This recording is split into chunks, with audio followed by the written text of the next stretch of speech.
So, thank you all for taking the time out of your very busy schedules to be here with us today. And now for introductions, I will let our speaker introduce himself. Hi, thank you so much, Dorothy. Thank you everyone for joining us today. My name is Mustafa Hasnain. I am a former admissions officer at Ingenious Prep. I was the Associate Director of Admission at Carnegie Mellon University previously. I also work for their campus in Qatar. So Carnegie Mellon has a campus in Pittsburgh, which most people know about, but a lot of people don't know about their campus in the Middle East in Qatar.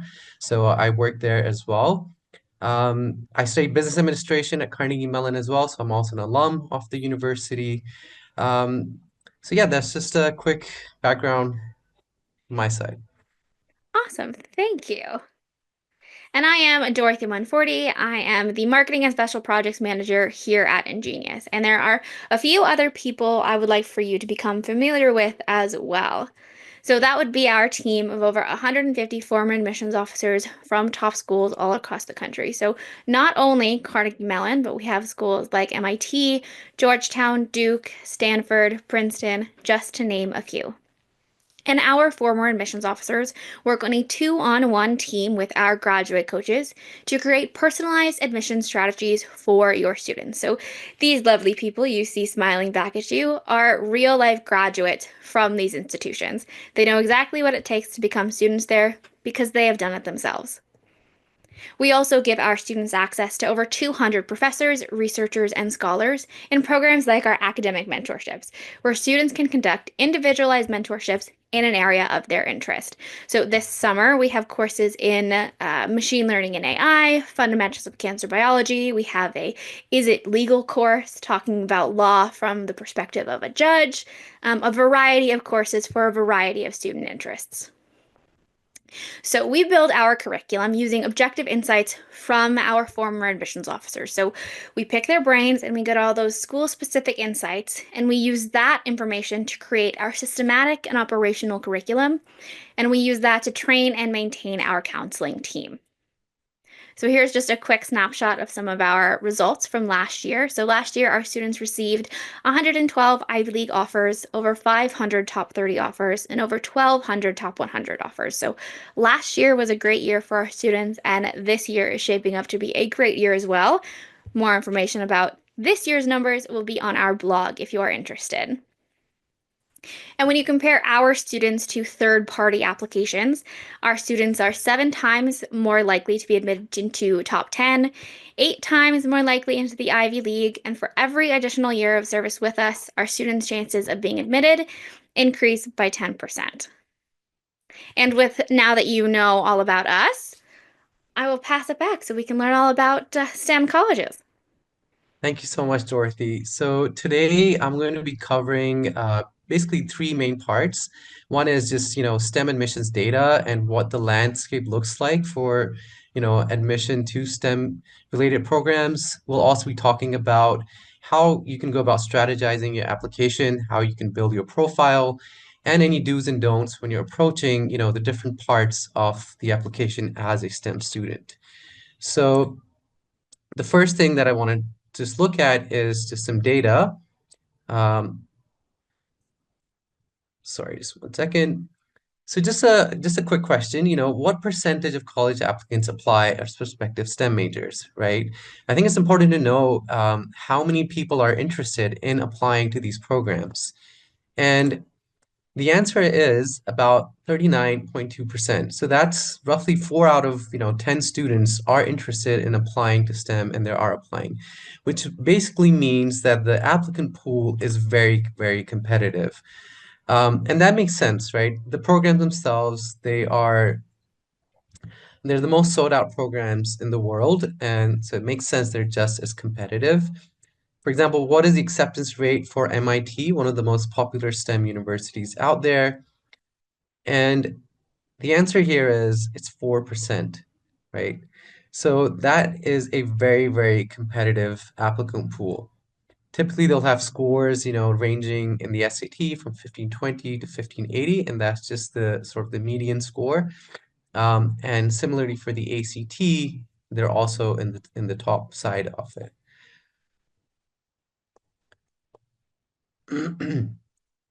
So the main takeaway here is that, STEM fields are extremely, extremely popular. They're extremely competitive. And what you really want to do as a STEM student is you really want to stand out. And how you can stand out, we'll be discussing that, in today's presentation. Before we get into some of the more details, I just want to quickly review, what happens in an admission office. Once an application is submitted, it goes into the pile of thousands of applications that most universities receive. Applications get divided by, it could be by region, sometimes it could be based on programs as well. It depends on each institution. And then admission officers will review all these applications in their pile. And finally, they'll make a recommendation, and a committee many times will debate whether or not a student gets admitted. Now, when I was working at Carnegie Mellon, I can tell you that I would typically read anywhere from 1,000 to 2,000 applications in a given academic cycle over a period of about 2 to 3 months, right? So that's a lot of applications. Um, so, the application that a university will receive, they can be stacked up to as high as a 20-story building. And many times you're compared to other applicants from within your own region. That may not necessarily always be the case. You could be competing against pretty much everyone in the applicant pool. But basically what we're trying to say is that if you don't stand out, an admission officer will not remember you or really, recommend you for admission. And the result will be that you will not be admitted. So it's really important to stand out as much as possible when you are crafting your application.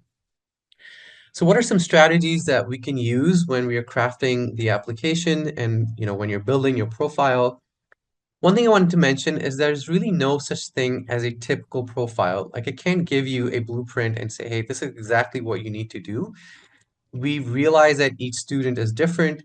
Each student comes from a different background, and that's really what we want to focus on is your unique strengths that we can highlight in the application. Okay. What is STEM? I think most of you know STEM stands for science, technology, engineering, and math. So it's really a broad term that refers to pretty much all of the scientific disciplines and any interdisciplinary disciplines that exist within it as well. So what are some STEM majors? This includes astronomy, excuse me, it includes astronomy, biology, biochemistry, computer science, math, physics, and anything in between that. So that could be computational biology, could be a combination of any of these majors. What are some common career paths that exist for STEM graduates? And there's only about 12 listed here. I can probably come up with at least 100, career paths that students can take. But some of the more typical ones are they will end up going into research. They may become data analysts. They may, go into medicine and become doctors. It could be technical writing. So really the field, I would say the industry is really open to STEM graduates. Sometimes even banks will hire, for example, engineers. Some people don't know that, but that is something that's quite common for banks as well because they want people who know how to solve problems, people who can think differently and creatively. And that's really what you want to highlight in your application as well, that you are a creative thinker. Some statistics that exist out there for STEM students for all of you to understand, between 2017 and 2027, there was a growth of about 13% in STEM related jobs versus 9% for non-STEM related jobs. From 2019 to 2029, the projected growth is about 11% for employment in these fields. And overall, pretty much employment has grown significantly, since 1990 in the STEM fields. And you can see the average wage of STEM occupations as well. The point here is that this is a growing field. It's not going to go away. And there's a lot of potential here for students to really get into any type of related career, any STEM related career that they desire. How do you want to go about strategizing your application? So some of the hard academic factors which are taken into consideration when making the admission decision. Um, and this is apart from, your extracurricular activities and your essays. We're really talking about academics here. It's the strength of your curriculum. What that means is the curriculum being offered by your school. So that could be the IB program, that could be the British Cambridge A-level program. It can be APs. It can be any pretty much schooling system that exists out there. And admission offices will be looking at how strong the program is.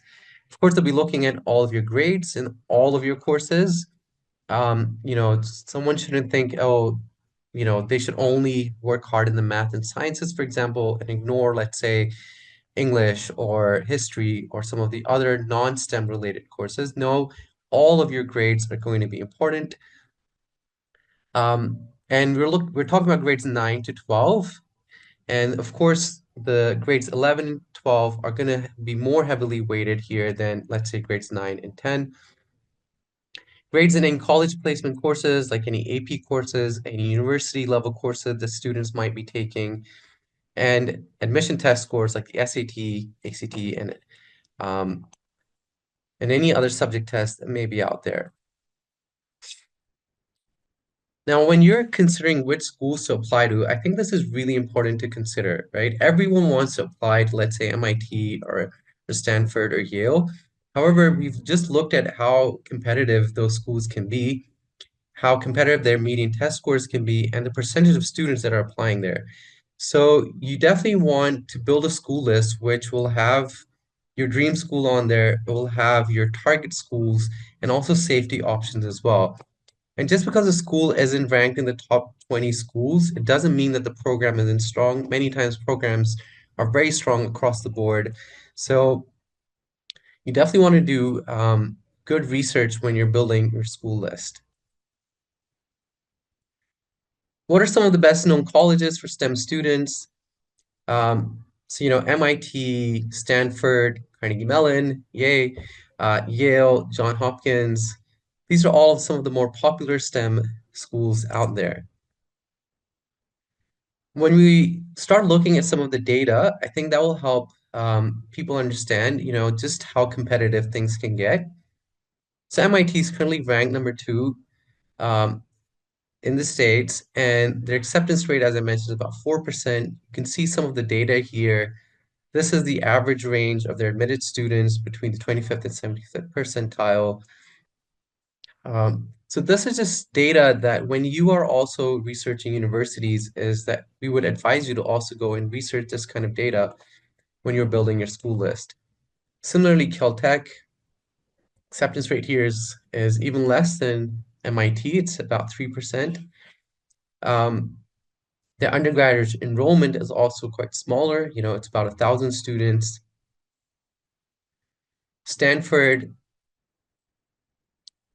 acceptance rate is about 4%, right? Their undergraduate class is about 8,000 students.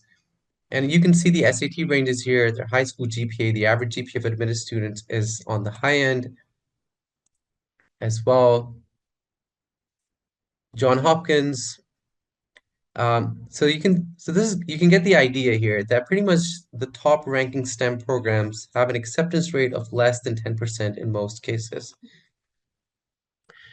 Now, here's a quick true or false question. Some colleges that do not have separate undergraduate STEM programs still require additional essays for students to indicate an interest in STEM. Is this true or false? It's true. Colleges want to know why you're interested in their STEM program. And I would say, honestly, this is true for any program that students are applying to, whether it's STEM or non-STEM. They want to know why you're interested in the program. It's really important for students to learn about the program well. Um, because it helps them decide, first of all, where they're applying to, but also it indicates how interested or passionate they are about the programs. So for example, these are some of the essay prompts offered by Yale and Princeton. And you'll notice that the questions are focused on, here, what it is about Yale's engineering program that appeals to you. Why are you interested in studying engineering? Any experiences in or exposure to engineering? So knowing the program well within the university and what it entails is really important. To give you an example of what I mean is sometimes we would see students applying to computer science, and when we would ask them why they want to study computer science, they would really end up talking about, let's say, IT. It showed that they didn't have a deep understanding of what computer science is, right? So having a deep understanding of the program that you're applying to, the ability to write about it and demonstrate your interest in it throughout your application is really, really critical. So the takeaway here is there's many schools to apply to for a STEM candidate. You want to think about which colleges would benefit your interests and goals as you build your list. So researching each school's requirements is really, really critical.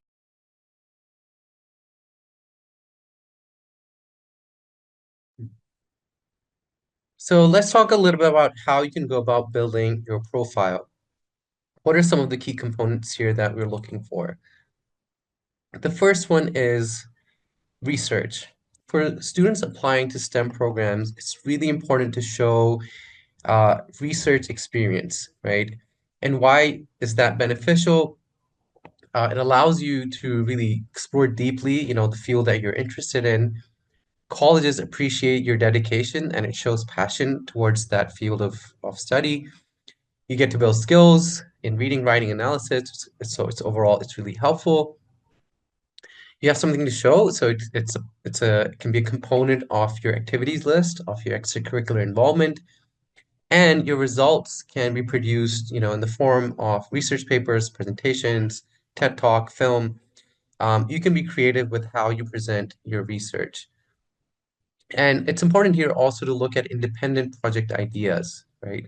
You want to have the way you want to go about finding your research topic or the way you want to work is the topic can be, it can be any topic, but it should be of interest to you. And it should be aligned with the field that you want to study in. Your research really needs a core topic that you can explore further. You can find many resources. You definitely want to read a lot. Um, One thing you can also do is you can join a pre-existing research team, which can really help, boost your overall profile as well. Because, for example, you could conduct research with a local university lab or professor where you can show that you have a mentor, that you're working with them. Many times these mentors can also write recommendation letters for you as well. So overall, it's a very beneficial way of building your profile. Other ways that you can build your profile is you can enroll in STEM summer classes, summer college programs offer many times STEM summer classes. You can volunteer at your local hospital. You can start your own research group. You can write a scientific research paper and get it published. If you're into programming, you can code and publish your own app. So these are just some examples of ways you can go about building your research and STEM profile. So here's some project ideas, just examples. If you're interested in medicine, you could potentially start, a portal sharing info about resources in your community. Computer science, as I mentioned, you can build apps, you can build websites. If you're in engineering, you can help your neighborhood with its infrastructural needs. Um, you can build robots, you can build rockets. There's many, many ways to go about, creating your unique project. And that's really important that you want to do something that you're passionate about. It shouldn't just be something that you're doing because you want to add it to your resume. It should be something that's interesting to you as well, so you can really get involved in it. One example that I can give of that is a student, for example, that worked on building rockets, and Formula One racing cars, right? They had significant experience participating in competitions related to that. They did research related to that. So that really builds a strong profile versus a student who, for example, doesn't do those things, right? They may just be doing the normal activities that are being offered at their school.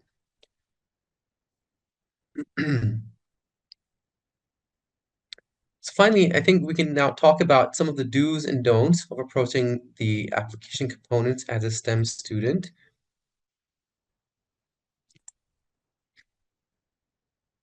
And I apologize, I'm down I have a bit of a flu, so if you hear me coughing, I'm sorry about that.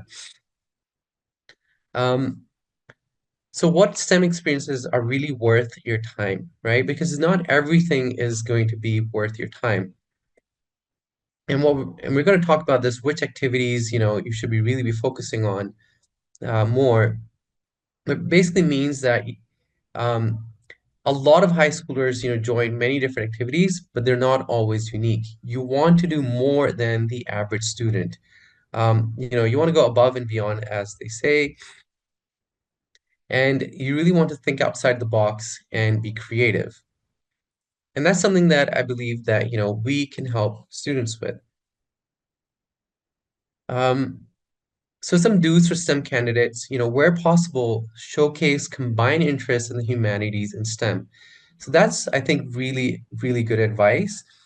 Um, if you can find an intersection of a STEM field with a humanities discipline, it will overall improve your profile, will improve your academic performance, and will make you a more memorable candidate in the applicant pool.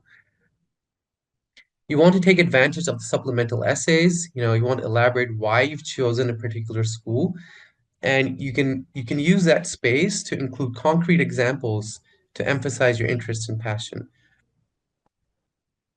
And you want to prioritize unique extracurriculars and honors. When students are working on their honor section activities list, you want to focus on your most exceptional involvements, the one where you've had the most impact, the one where you can show the most passion for your desired major.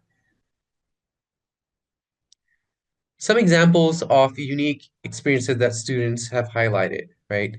Launching a chemistry and cooking YouTube channel, designing an app for locating clean drinking water, creating a community garden and studying its ecology, calculating the mathematical patterns of square dancing, and designing a desk for quadriplegic patients.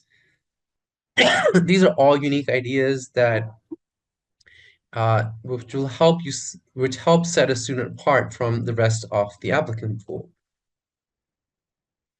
Some other examples of unique extracurricular activities, it could be science fairs, it can be high-level competitions, showing leadership in your school clubs, competitive summer programs, research, as we've talked about, and internships or work experience. I would say that much like research, internships can be sometimes closely aligned to research. You could be a research intern. It shows real world experience. It's something you can bring up in your essays as well to highlight a unique strength that you have.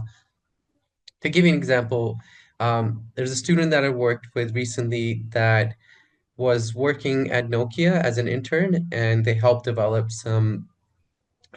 First of all, they collected a lot of data. They helped, do some research in AI, and they were really able to talk about that experience in a few places in their essays. So it highlighted a lot of their unique strengths through one of their activities. Here's some real examples of students who managed to combine STEM and humanities and the way they've done that. A digital historian, they've combined computer science with the classics, combining physics with creative writing by becoming science fiction author, a graphic designer, computer science and art, socially conscious engineering, engineering and sociology, and biology and education. And I can tell you at Carnegie Mellon, for example, they offer interdisciplinary majors, right? Students can, for example, major in computer science and the fine arts. You can major in engineering and, let's say, music. So universities love students who have that interdisciplinary desire to combine, different majors.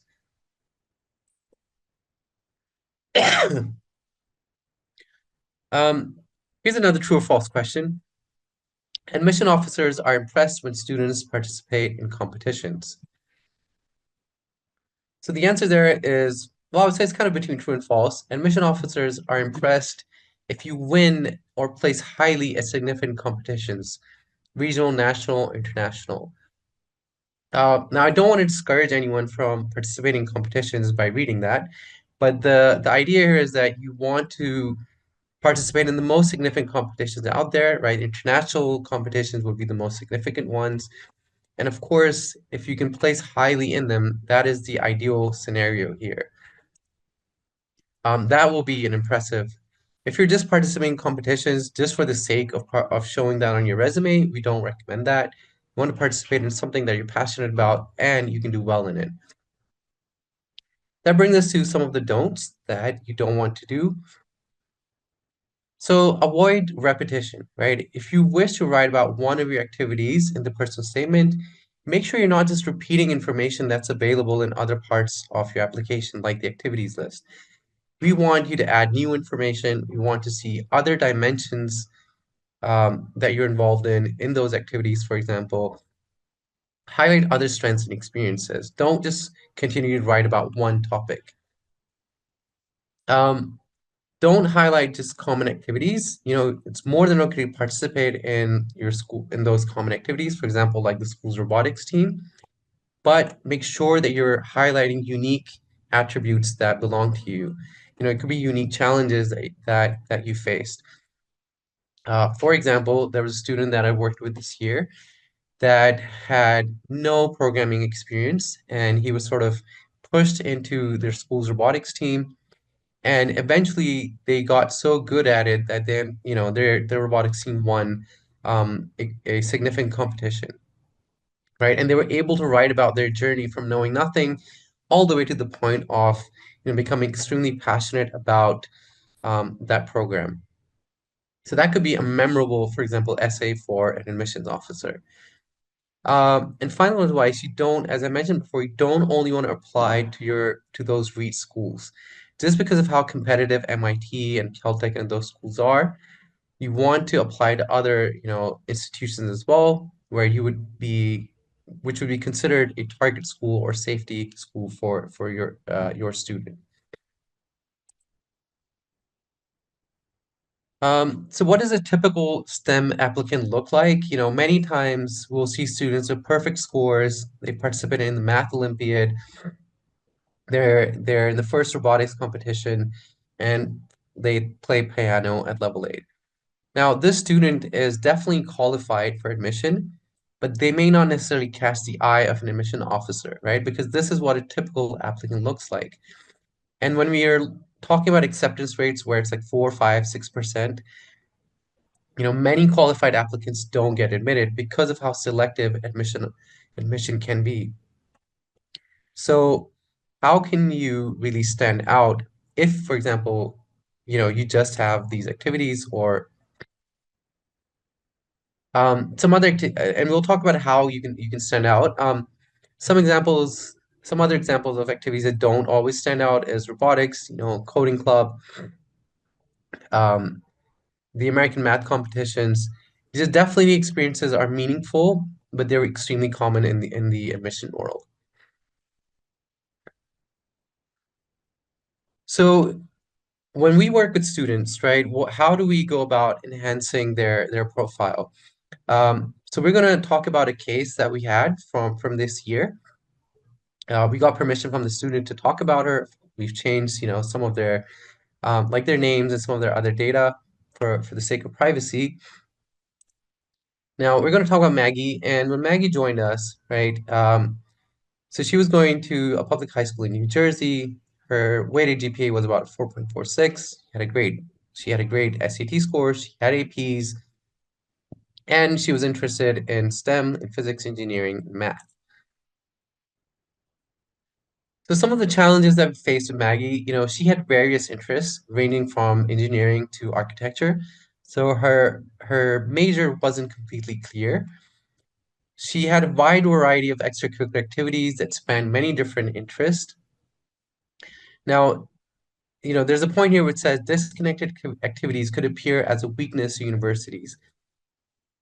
And what we really mean here is that universities want to see you specialize in a few key areas, and that specialization should be aligned with your desired major in an ideal scenario, right?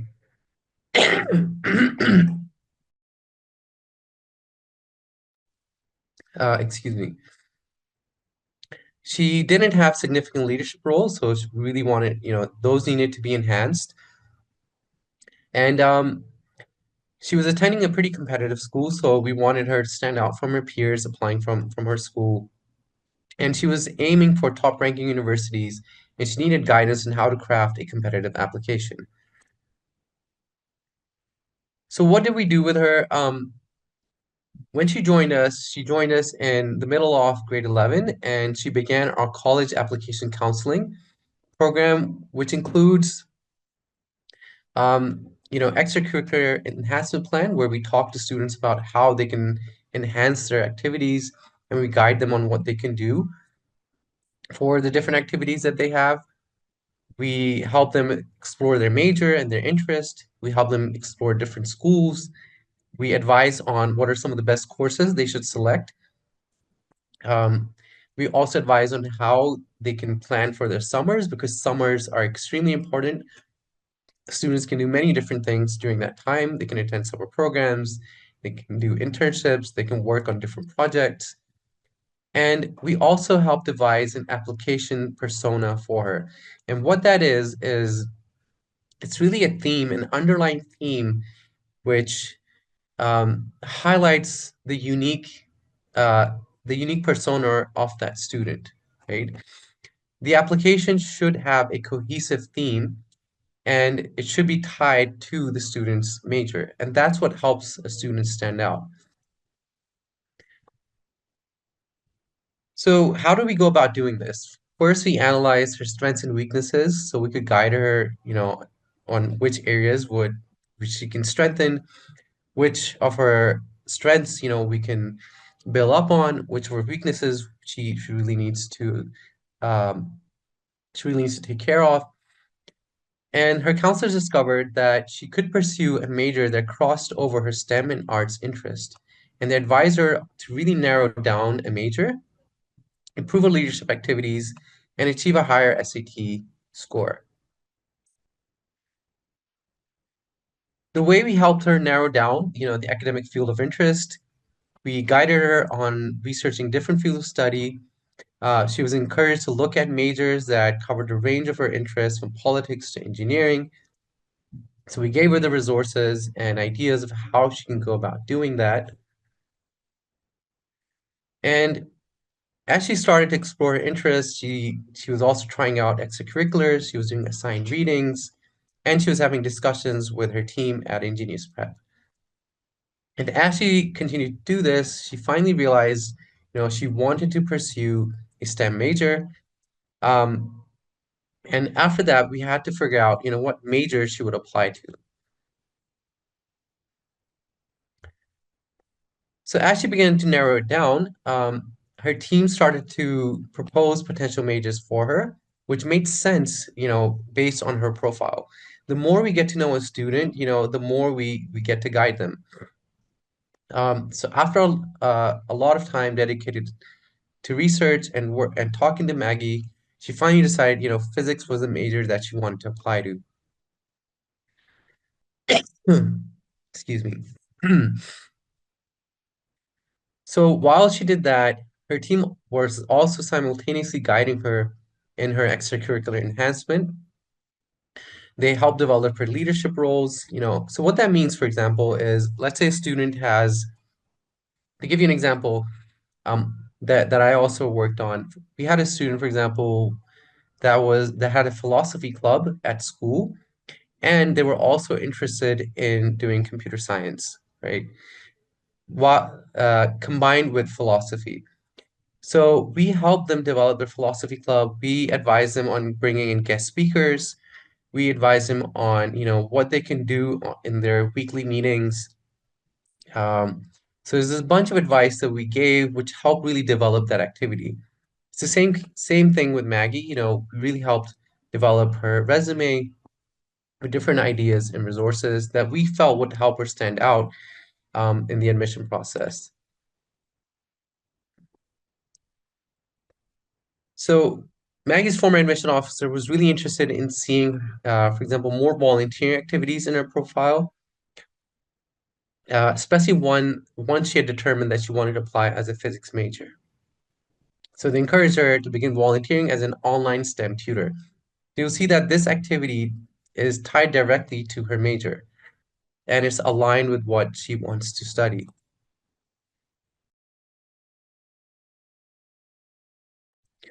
Another area that we gave guidance on is letters of recommendations. She was encouraged to really start forming relationship with her teachers as soon as she began working with us. So when the time comes for her to get those letters of recommendations, it will be much easier for her to do that. Um, so this involved encouraging her to utilize office hours, reaching out to her teachers, actively working to improve her performance in the classes, and establishing a friendly rapport. So really, we're acting as coaches and mentors for students. So it's not just about, the application itself, but everything that goes into really creating that unique application.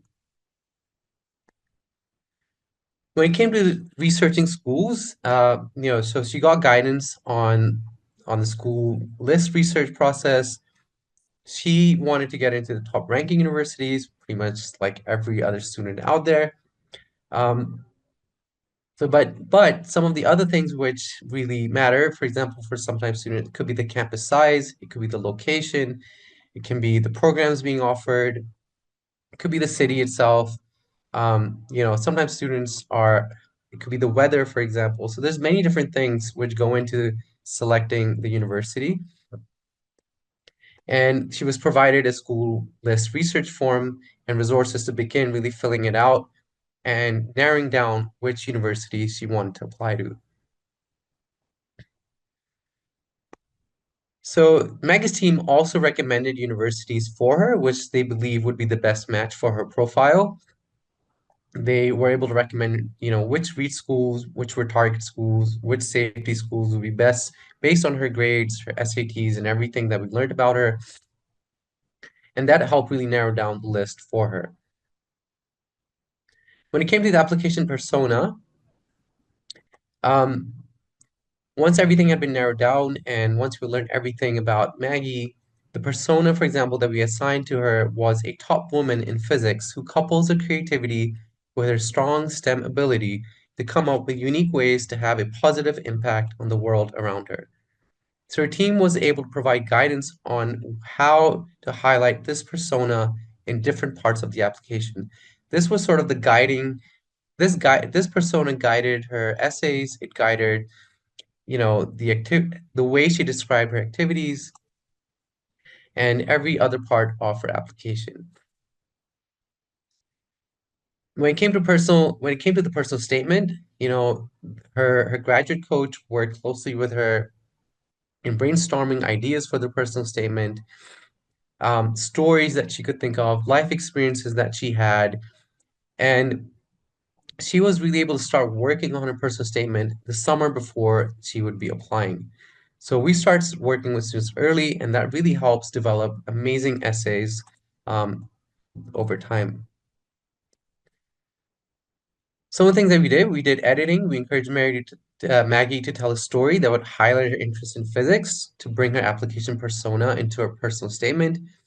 And we provided lots of feedback to bring out her leadership skills, her knowledge about physics to really show her passion and a unique profile in her personal statement. So when it came to the final version of the personal statement, it depicted, a bright young woman with a strong physics interest. It highlighted her leadership skills, the way she thinks, and her love for the field of physics.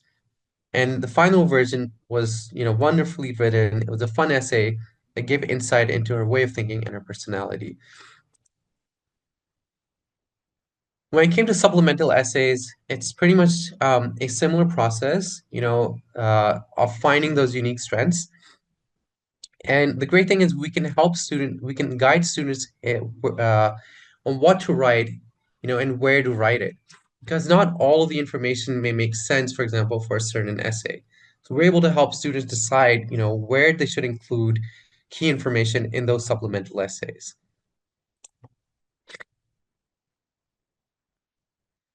Um, so at the end, we had the same result as we have with her personal essays. She was able to show her interest in those programs, And one of the key things that universities are really looking for when it comes to supplemental essays is students' interest in the program. How well do they understand the program? How, what kind of desire do they have to study at that university? The advice that we give is that when you take an essay written for a specific university, you shouldn't be able to use that same essay for another university, right? Like it shouldn't be the case that you just change the name of the university and the essay looks entirely the same. We help students tailor their essays to each university's culture, the programs that they offer. So that's really helpful when an admission officer reads the essays, they realize, hey, this student knows our institution really well and they really want to be here. So that was about the essays. When it comes to the activities list, one thing that we do is we help, if it's, so the common application has spot for 10 activities only. Sometimes students will have more than that. So we help select which one should go into those 10. We also help in which order the activities should go in. And I think the most important part is what the description should say. So we help, bring about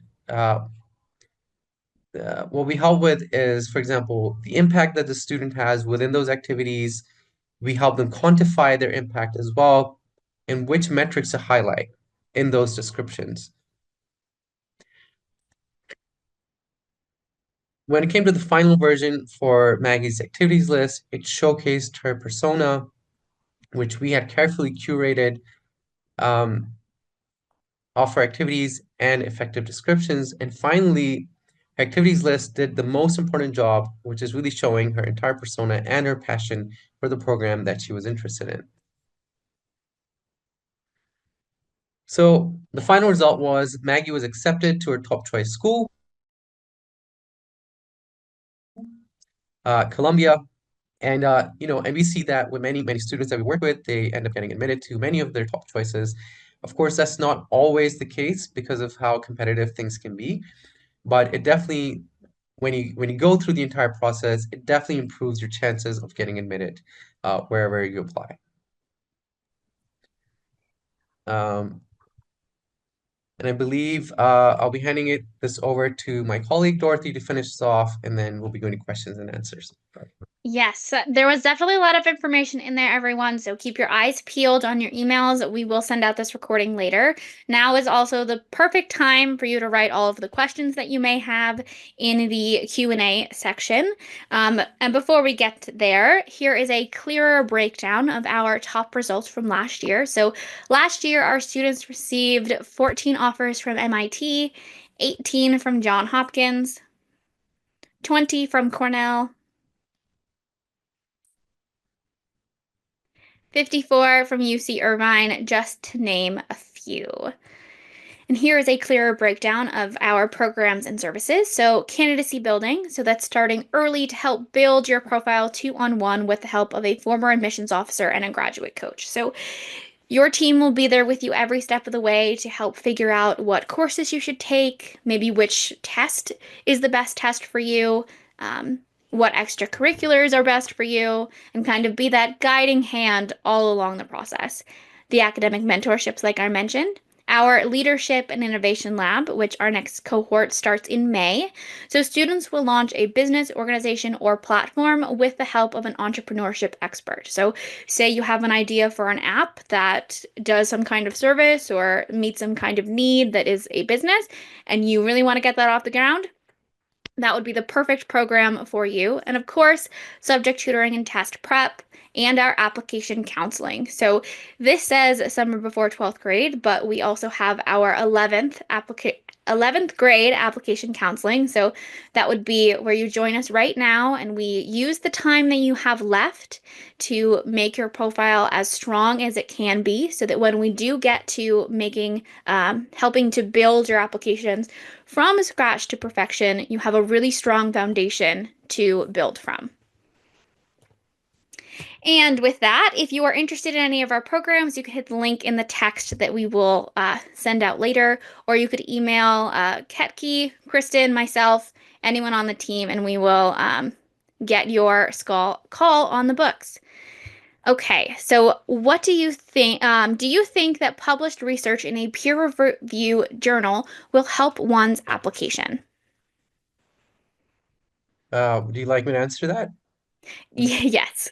Yeah, okay, got it. Yeah. Yes, definitely. I think if a student has a peer-reviewed, research that shows that that's like the highest level of research that you can pretty much have. So that would definitely be helpful. I don't know if Oh, they we. were, sorry, go ahead. Oh, no, you finish your thought. You're good. I mean, I just want to make sure like I answered the question. Like if there, what's the doubt here, I guess I would say in having a peer-reviewed research. It's great. Like why would that be not something good? Absolutely. We have a CMU specific question. So, if Yes. I apply to the College of Science rather than the College of Engineering, will I have a better chance of getting in? Or will they consider that a second choice equally if you don't make the first? That's a great question. So definitely the engineering program is typically more competitive than just the pure sciences. My advice would be, you should really apply the program that you're most interested in. So if you're most interested in a pure science, you go for that. If it's engineering that you want to go for that. If you're applying to it as a second major, make sure that your supplemental essays reflect that. Sometimes students will apply to a second major without really explaining why they're applying to it. So you really only be considered then only for your first major. But if you can balance between the two and explain, hey, you're passionate about both of these programs, then yeah, definitely you can do that. Will US citizens or green card holders have a higher acceptance rate for top universities? Um, that's a great question. I'm not entirely sure. It depends on the institution sometimes. Um, I can tell you, for example, at Carnegie Mellon, it was, both US citizens and non-US citizens were considered almost equal. So it wasn't like, well, it was merit-based admission, so they didn't necessarily look at, where they were applying from in terms of whether they're US or outside of the US. Each institution may have a different policy. Um, it really depends. Okay. Oh, Morgan asked, do girls have a better chance than boys to be admitted to a top STEM program? That's a great question. So, I would say maybe about 10, 15 years ago, that may have been more true because there were always more, men applying to the STEM programs. Over the years, it's starting to become, it's starting to blur, I would say. University is starting to see both men and women applying to STEM majors. In some places, girls may still have a slight edge because a program may not have that many women in those fields. So it depends on the university and the program.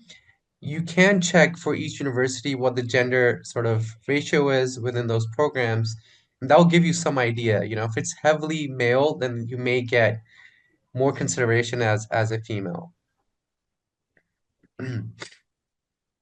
Let's see. Oh, do you think computer science major is still a good choice as it's very competitive to apply for, and computer science graduates are it's difficult to land a job in the current market. Do you think students should still pick computer science?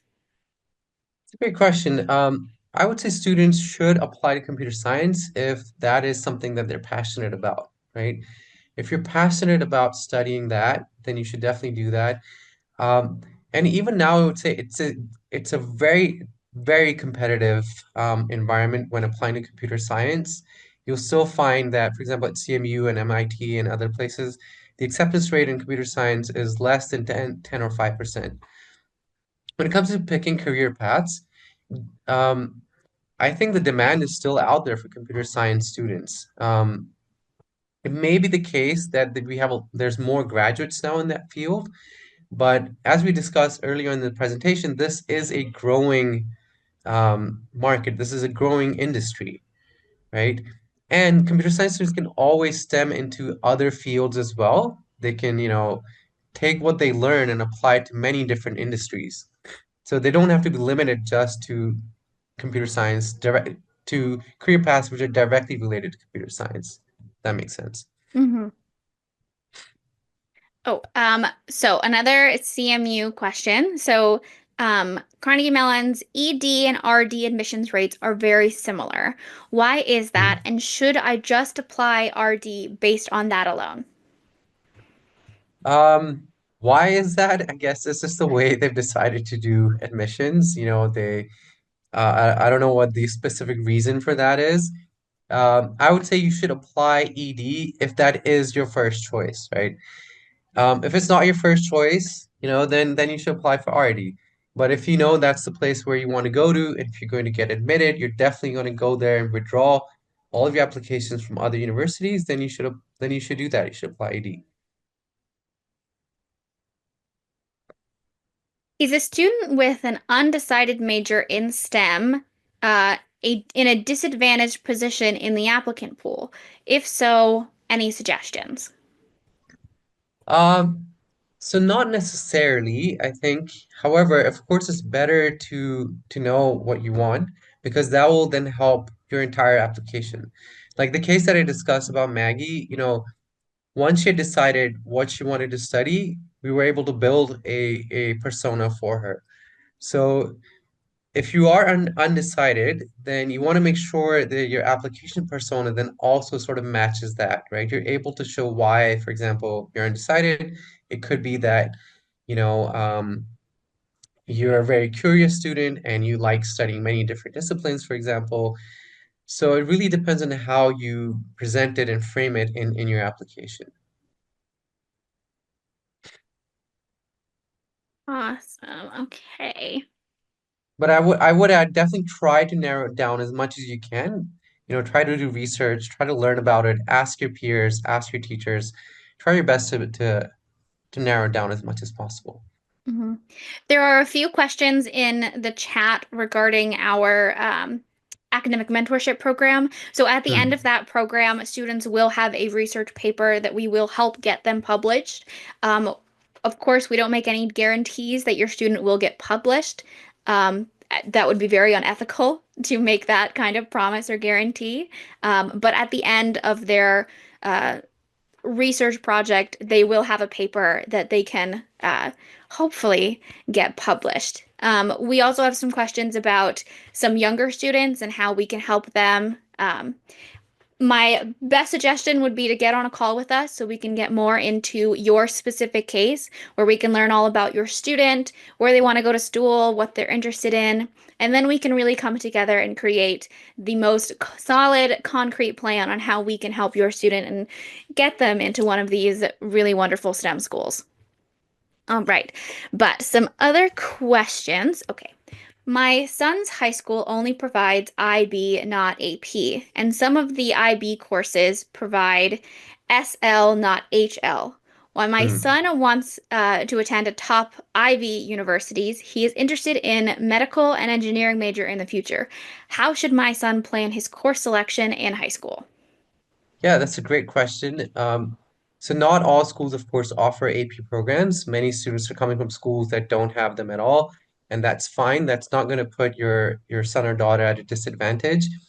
Um, Now, for when it comes to specifically about IB, they should really be focusing on taking higher level math and higher level sciences where possible. For example, they could be taking higher level math, higher level physics, and higher level chemistry. That would be, and I think most schools only allow three higher levels. If they can do more than that, then that's great. But if they're interested in STEM, then they should really focus on the math and sciences. Okay, should he take AP courses outside of high school rather than Hmm. just the offered IB courses? Ah, if that's a possibility and they can take AP courses and it won't impact, let's say their school studies, if they can manage their time well and ensure they get good grades, then yes, that will be an added advantage in their application. Just you want to make sure that they can also manage their extracurricular activities and everything else that they're doing. You don't want to put them in a situation where they're taking so many courses and then they don't get, for example, very high grades in any of them. Okay. If a kid is in Scout, does he still need to be in the FTC team to show his passion for robotics, or can he make his Hmm, own robot and show the impact? This student wants to know if it is good to be on the technical team too, if the team is already in Scout. I see. The more I would say a student can do, I think the better, right? If they want to create a robot outside of, their Scout or their FTC team, um, and if it's something going to be unique, it's going to be something unique, right? If they're building their own robot, then then I think, yeah, that would be great. But I would say I would want to know a little bit more about how long they've been involved. I would definitely need more details to maybe give a more specific answer. Absolutely. Thank you so much for your time and answering all of our questions. I know our audience greatly appreciates it, and I appreciate it as well. Thank you so much. I hope I was able to help people today and they were able to learn more about applying to universities. Thank you so much.